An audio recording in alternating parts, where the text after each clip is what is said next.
말씀 보시겠습니다. 빌립보서 1장 27절입니다. 빌립보서 1장 27절에서 30절 말씀까지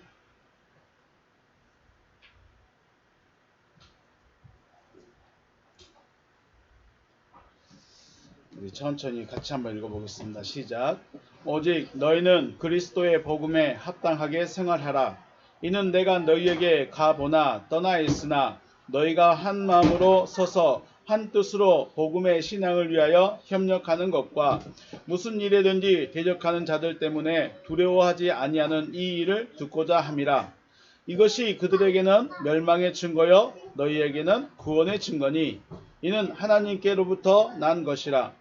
그리스도를 위하여 너희에게 은혜를 주신 것은 다만 그를 믿을 뿐 아니라 또한 그를 위하여 고난도 받게 하려 하심이라.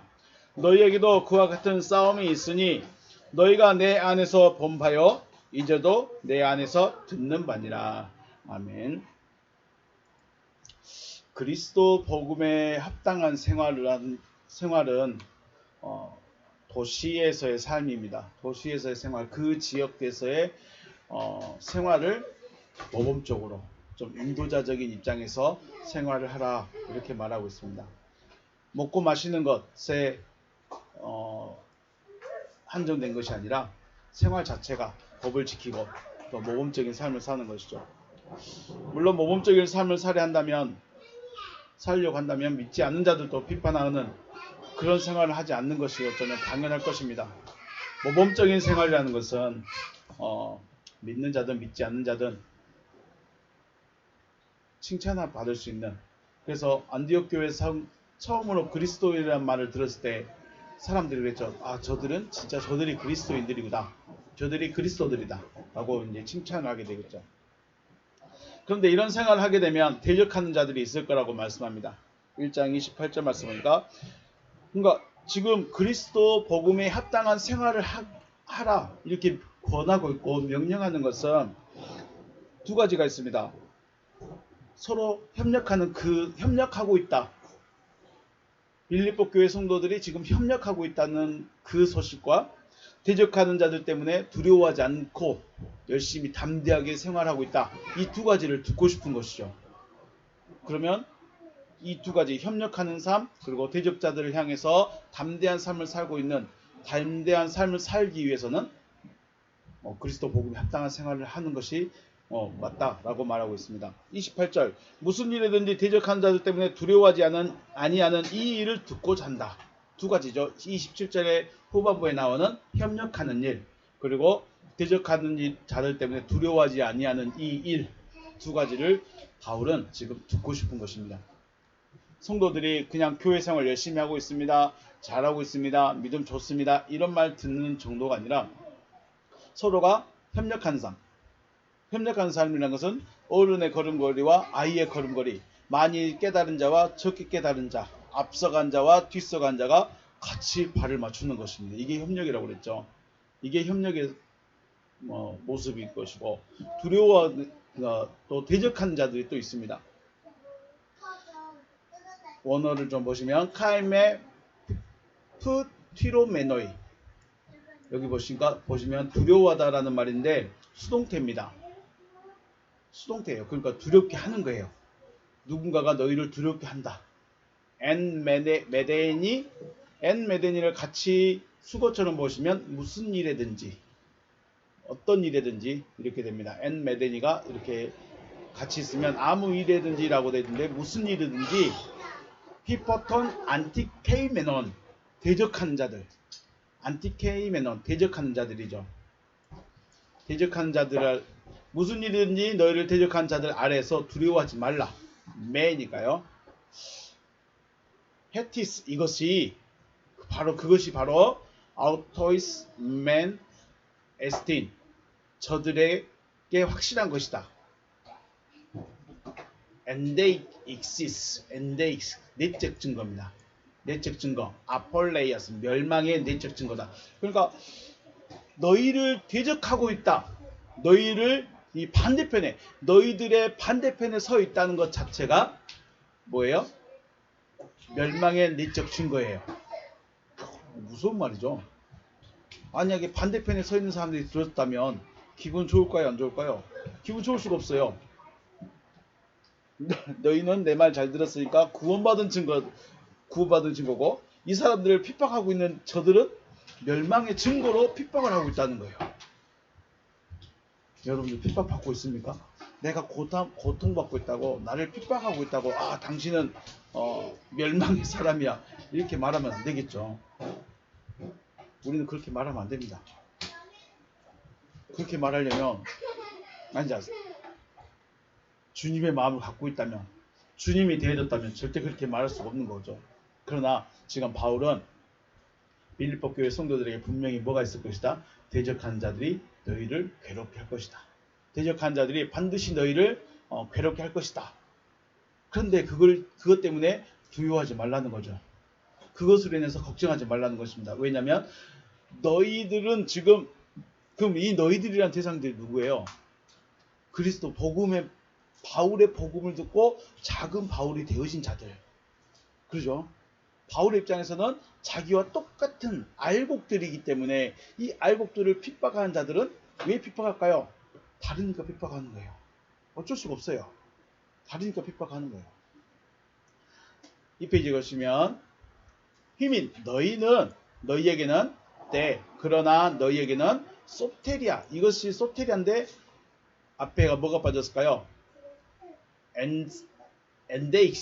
엔데이식스가 빠졌겠죠. 내적 증거다. 너희의 구원의 증거다. 내적 증거다.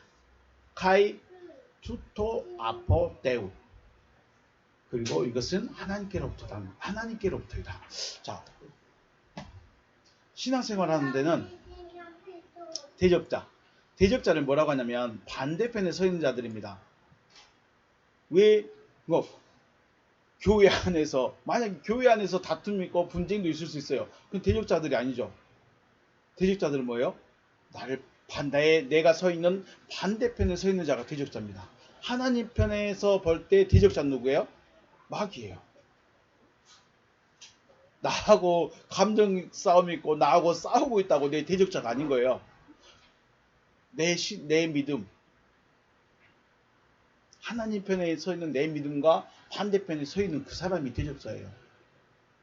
우리는 형제끼리 싸울 수도 있고 분쟁할 수도 있고 다툴 수도 있어요. 그러나 형제 안에서는 대적자라고 하지 않죠. 대적자로 하면 안 되겠죠. 반대편에 서 있는 자들이 반드시 있을 것이다. 네, 바울이 생각하는 빌립보 교회 성도들은 그리스도 복음을 가진 자들이에요. 복음을 가진 자들. 그리고 그리스도 복음을 가졌다는 것은 생명을 가졌다는 것이고요. 그렇다면 생명을 가진 자들의 대적자는 누구예요? 생명을 가진 자들의 대적자는 생명을 가지지 않는 자들이에요. 그런데 생명을 가지지 않았다고 해서 다 교회를 안 다니느냐? 또 그건 아니라는 거예요. 자신들은 생명을 가지지 않았기 때문에 생명을 가진 자들을 핍박하게 되는 것입니다. 다시 말하면 그리스도 복음을 가지고 있기 때문에 핍박을 받는 것이죠. 그래서 바울은 그 이삭과 이스마엘을 비유해서 말하죠. 분명히 이스마엘도 아브라함의 자손이긴 하지만 약속을 가진 자가 아니에요. 그런데 이삭은 약속을 가진 자예요. 약속을 가지지 않는 자가 약속을 가진 자를 핍박한다. 누구죠? 에서와 야곱도 마찬가지였죠. 큰 자가 작은 자를 핍박하게 됩니다. 단순히 형이니까 핍박하는 것이 아니라 야곱은 뭘 가지고 있어요? 약속을 가지고 있어요.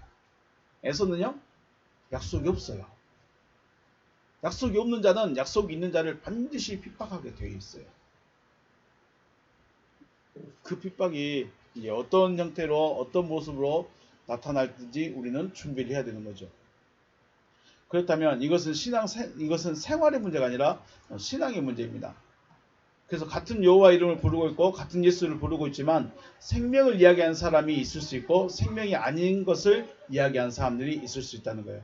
요즘에 회개에 대한 이야기 설교 안 하죠. 왜냐하면 회개 이야기하면 듣는 성도들이 싫어한다고. 회개할 게 뭐가 있다고 또 회개하래.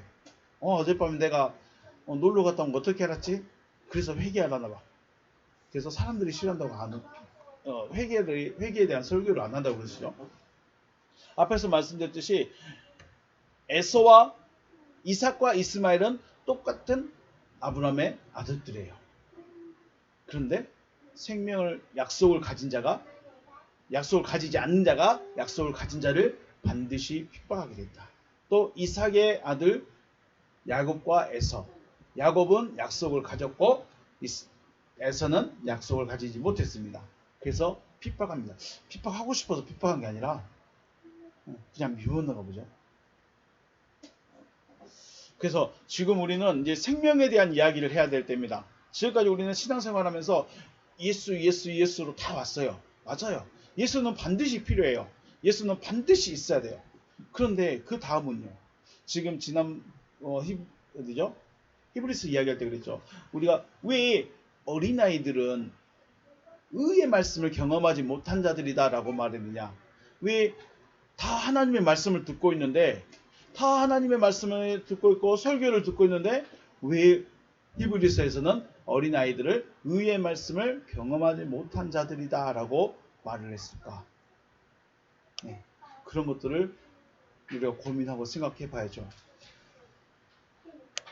문자적인 기적과 표적, 지금 말하고 있는 이 말만 듣고 있기 때문에 어린아이다. 그러니까 스스로 고민을 하고 지각을 사용해서 스스로 이것이 무엇을 말씀하시는가, 이것이 왜 무엇을 말하는가를 스스로 알아가고 깨달아 가야 돼요. 근데 그걸 그냥 될 수가 없어요. 연단을 받아야 돼요. 지각해서 스스로를 깨달음을 가져가야 되는데 올바른 깨달음을 가기 위해서는 반드시 연단을 필요하다. 그 연단이라는 것이 단순히 광야에 가서 훈련받게 하는 것이 아니라 하나님의 의미를 깨달아야죠.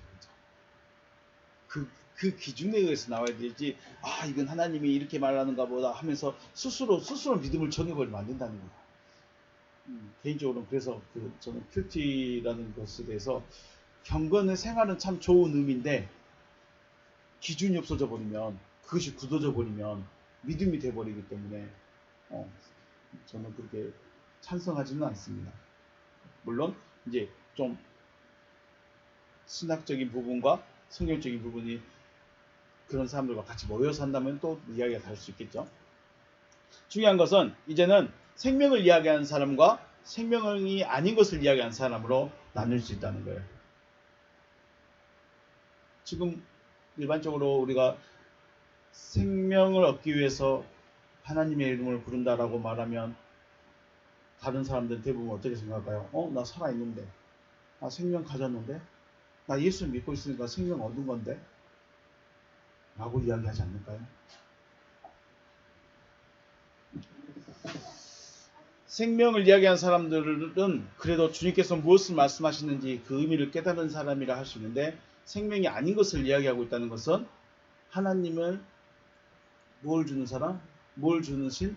복 주는 신, 또 잘되게 해주는 신으로만 이야기하고 있다는 거죠. 어제 모임에서 그런 이야기를 제가 했었습니다. 우리가 복을 달라고 말하는데 문제 해결을 해달라고 기도하는데, 우리가 여기 앞에서 문제 해결을 해달라고 기도하는 그 기도나 저기 금덩어리 금상 앞에서 불상 앞에 가서 자기 소원 말하면서 문제 좀 해결해달라는 기도나 큰 나무 밑에 가서 자기 문제 좀 해결해달라고 하는 기도나 무당 앞에 가서 자기 문제 해결해달라고 하는 기도나 같을까요? 다를까요? 기도 내용은 똑같겠죠. 똑같아. 그럼 교회 다니는 거나 절에 있는 거나 산에 올라가는 거나 무당 앞에 가는 거나 다를 게 뭐가 있어요? 신이 달라요. 그렇죠. 신은 다를 수 있죠. 그런데 중요한 거는 우리가 기도 내용이 똑같다는 거예요. 그러면 거기 가나 하나님 가나 뭐 다를 게 뭐가 있어요? 하나님은 살아계시고 다른 신들은 죽었다고요? 그러면 그 사람들은 지금 자기 신을 죽었다고 말하는 사람이 어디 있어요? 자기 신을 죽었다고 말하는 사람들이 어디 있어요?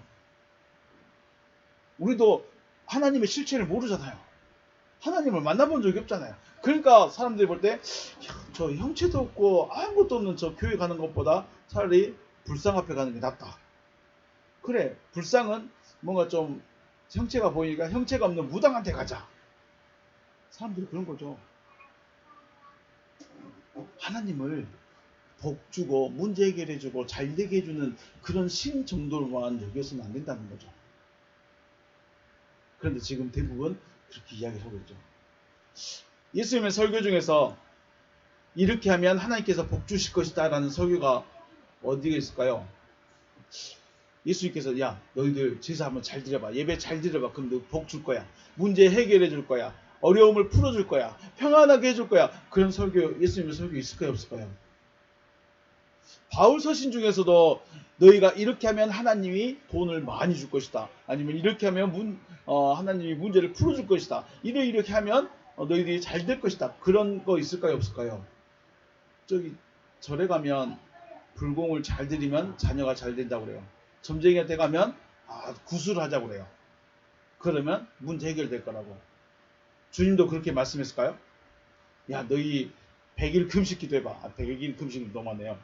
금식 3일 금식 기도를 해봐. 100일 작정 기도를 해봐. 그러면 복 줄 거야.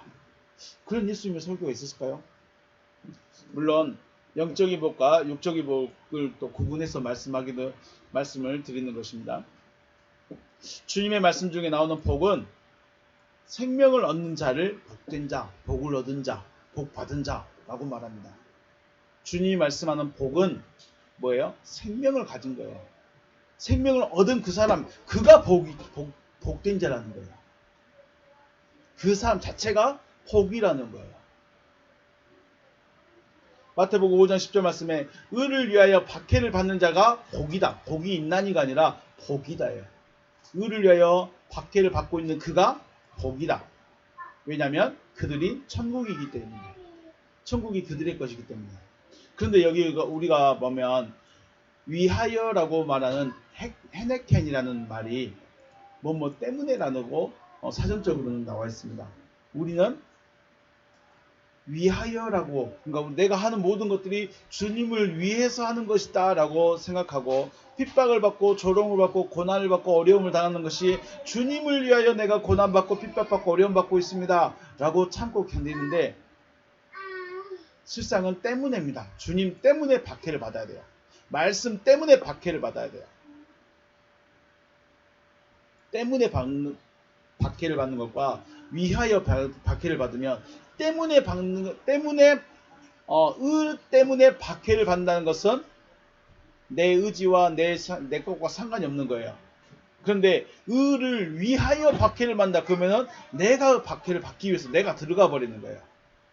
내가 불구덩이에 들어가는 것과 불구덩이가 그냥 내 위에 씌워져 버리는 것과 같을까요 다를까요? 내가 의를 위하여 박해를 받겠다. 그 사람은 내가 불구덩이에 들어가 버리겠다. 내가 들어가는 거예요. 근데 의 때문에, 왜요?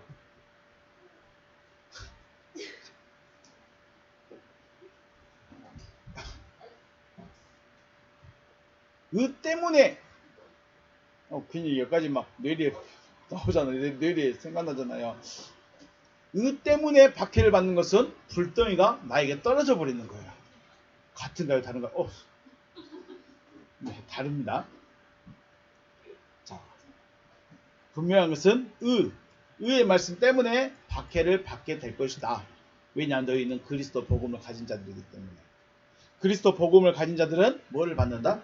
박해를 받는다. 내가 불덩이가 나한테 떨어지기를 원하는 사람 있을까요? 없을까요? 없어. 그럼 떨어진다는 거예요. 내가 불구덩이에 들어가고 싶은 사람 있을까요? 없어요. 자, 내가 불구덩이에 들어가면 누구의 의가 되버릴까요? 나의 자랑이 되는 거예요.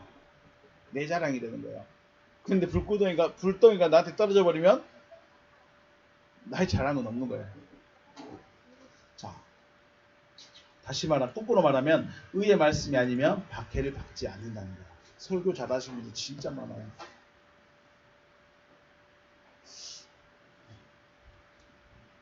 자, 그런데도 어렵고 난해한 것이 있는데, 바로 의의 말씀이라는 것은 지극히 개인적일 수 있고 독선적일 수 있다는 것. 그래서 연단을 받아야 되는 거죠. 그래서 지각을 사용해야 되는 거예요. 또 그래서 성경이 증명을 해줘야 돼요.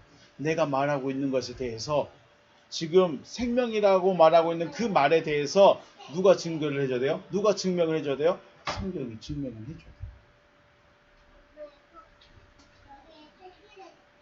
성경이 증명을 해줘야 되고 듣는 자도 성경을 깨달아야 돼요.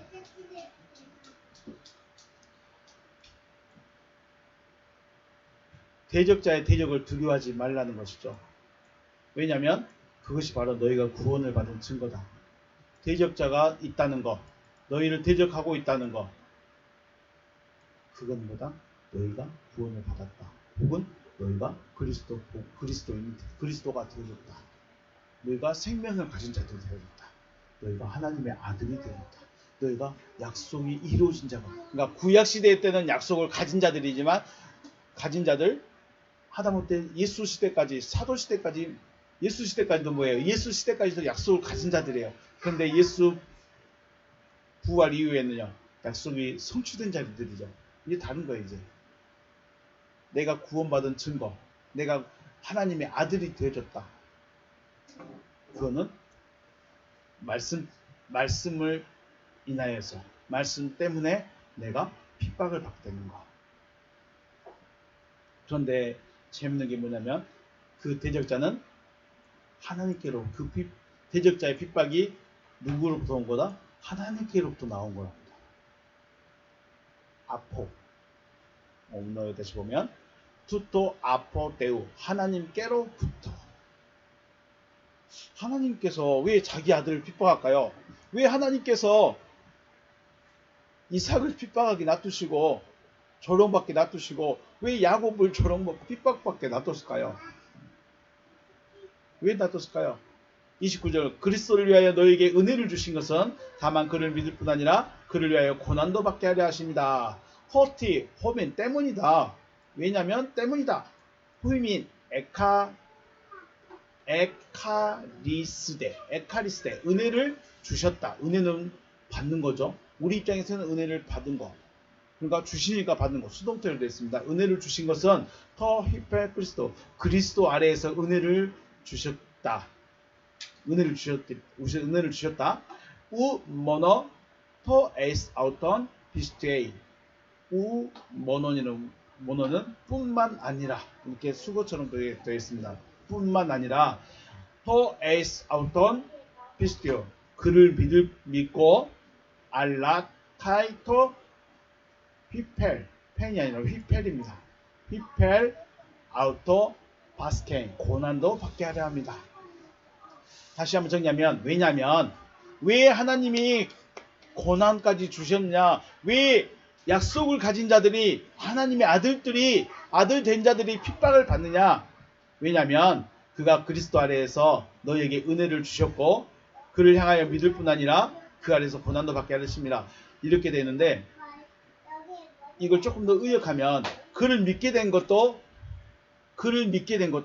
또 그를 위해서가 아니라 그 때문에 복음 때문에 핍박을 받는 그 자체도 뭐예요?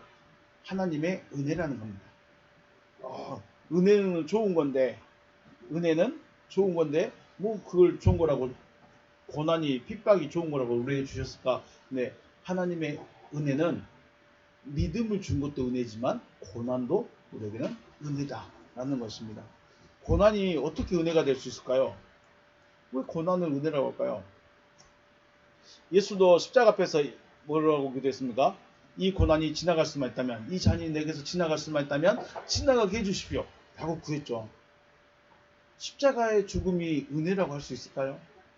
그런데 육체의 죽음, 호흡이 끊어지는 죽음이 아닌 나의 존재성, 나의 자존심이 죽어지는 고난이 없으면 온전한 생명으로 나갈 수 없기 때문에 오히려 번성이나 자존심이 죽어지는 것 자체가 하나님의 은혜다. 그러니까 우리가 고난을 받고 어려움 당하고 우리가 문제를 만나서 납작 엎드려지는 그 자체가 뭐예요? 우리 육신적인 문제에서는 괴로움이지만 하나님의 입장에서는 나의 자존심이든지 나의 번성이든지 나의 능력, 나의 힘, 나의 의지 이것들을 다 버리게 만드는 그런 과정들이라는 거죠. 이것이 은혜가 된다는 것이죠. 그런데 이러한 일이 바울 안에 있었죠. 30절 너희에게도 그와 같은 싸움이 있다. 그러니까 빌립보 교회 성도들도 그들 안에서 이런 고난들이 있습니다. 단순히 누군가 조롱하고 핍박하고 외부적인 압력만이 아니라 자기 안에 고난들이 있죠. 그래서 바울이 말하는 게 너희가 내 안에서 본 바요 이제도 내 안에서 듣는 바니라. 자기 안에 있다는 거예요. 핍박이, 고난이, 어려움이 단순히 내 대적자가 너는 왜 말씀을 그렇게 전해? 너는 왜 말씀을 그렇게 이해해? 라고 하는 정도만이 아니라 내 안에서의 죽음, 내 안에서의 갈등들, 이것들이 더 큰 문제라고 말하고 있습니다. 너희에게도 그와 같은 싸움이 있으니 너희가 내 안에서 본 바요 이제도 내 안에서 듣고 있다 라고 말합니다. 다시 말하면 여러분과 저에게도 말씀을 인하여서 스스로가 고난의 불구덩이에 들어가게 되기도 하고 괴로움에 쌓일 수도 있다는 것이죠. 돌밭에 뿌려진 씨는 환란이나 박해가 일어나면 넘어집니다. 그리고 가시밭에 떨어진 씨는 세상의 염려와 재물의 유혹에 결실하지 못한 자고, 좋은 땅에 떨어진 씨는 환란과 박해, 또 세상의 염려와 제약, 재물의 유혹을 이겨낸 자를 말합니다. 밭 자체가 씨는 똑같은데 밭 자체가 처음부터 누구는 돌밭, 누구는 가시밭, 누구는 좋은 밭 이러고 있으면 안 되잖아요. 이거는 사람마다 당신은 돌밭에, 당신은 가시밭에, 당신은 길가밭에, 당신은 좋은 밭에 이렇게 되어 있지 않습니다. 지금 내가 원래는 길가같이 씨도 뿌리도 못 내는 그런 마음이었는데 이것을 갈아엎어 가지고 무슨 땅으로 만들어 갔어요? 좋은 땅으로 만들어 가는 과정이죠. 그러니까 이 길가 같은 이 밭이 좋은 땅이 되려면 뭐 해야 돼요? 갈아엎어야 돼요. 삽질을 당하든, 그러니까 땅의 입장에서 삽질도 당하고 꽃갱이질도 당하고 쇠스란질도 당하고 쟁기질도 당하고, 그리고 뭣도 골라내요. 돌도 골라내야 돼요. 돌도 골라내고 거친 것도 걸러내고 이런 것도 다 거쳐내고 돌도 없고 아주 부들부들한 흙이 됐을 때 그 부들부들한 흙을 만드는 방법은 또 거름을 많이 줘야 돼요. 단순히 돌만 많이 걷어냈다고 해서 좋은 밭이 된 것이 아니라 거기는 반드시 뭐가 들어가줘야 돼요? 거름이 들어가줘야 돼요. 거름이 있어야 누가 살아요? 지렁이가 살죠. 미생물이 살아요. 그러니까 길가, 돌가, 밭, 가시떨기밭, 좋은 밭은 내가 지금 원래 우리는 돌밭인데 어디로 가고 있어요? 좋은 밭을 향해서 가고 있는 거예요. 근데 가기 위해서는 쟁기질도 당해야 되고 실실한 일도 당해야 되고 돌도 걷어내야 되고. 여러분, 저와 여러분 지금 어디 있을까요? 육체로 있는 동안에는 이런 환난과 박해, 염려와 유혹이 반드시 있다는 것입니다. 씨가 뿌려졌다면 그 씨가 잘 자랄 수 있도록 기도로 보호해 줘야 되는 것이죠. 자, 저와 여러분 안에 그리고 삶의 현장에서 나타날 모든 핍박을 이기고 하나님의 아들들로 나타나시기를 주님의 이름으로 축복합니다. 이거 듣고 싶은 거예요, 바울이. 너희가 환난을 이기고 있구나. 너희가 핍박을 잘 이기고 있구나. 이 소식 듣고 싶은 거죠.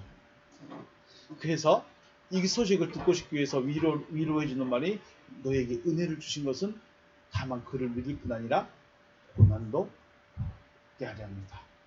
다시 말하면 믿음도 고난도 하나님의 은혜다. 왜 고난이냐?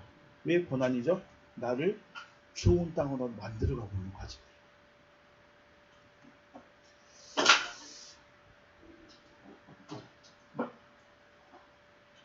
말씀을 인하여, 말씀 때문에 저와 여러분의 마음속에 일어난 이 모든 고통과 괴로움들이 여러분과 저를 좋은 밭실로 만들어가는 과정이 되시길 주의 이름으로 축복합니다.